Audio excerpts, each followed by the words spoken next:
Kaushik November 15th నుండి ICICI credit cards లో ఏవో చేంజెస్ వచ్చాయంట.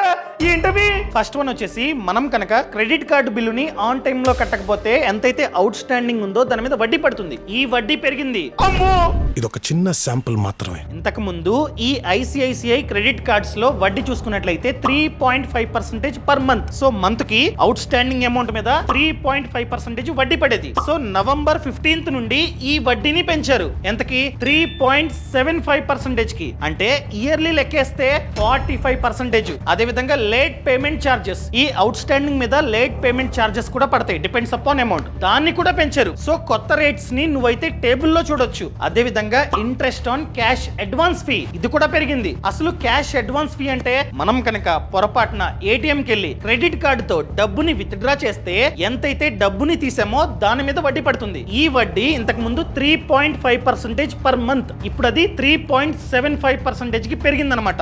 ఇవే కాదు, చాలా చేంజెస్ వచ్చాయి. అవి కూడా చెప్పు. ఆల్రెడీ పెద్ద వీడియో చేసా, అన్ని చేంజెస్ చెప్పా, కింద మెన్షన్ చేస్తా, క్లిక్ చేయి. సరే చూస్తా. మీరు ఒక్క సినిమాపై ఖర్చు చేసే 399 రూపాయలతో మాన ఫ్రీడమ్ యాప్ లో మాస్టర్ ఫైనాన్స్, బిజినెస్ మరియు ఫార్మింగ్ కోర్సులు నేర్చుకోవచ్చు. ఇది మీకు 6 భాషల్లో అందుబాటులో ఉంటుంది. మీకు నచ్చకపోతే సబ్స్క్రిప్షన్ ఎప్పుడైనా రద్దు చేసుకోవచ్చు. ఇప్పుడే సబ్స్క్రిప్షన్ తీసుకోండి.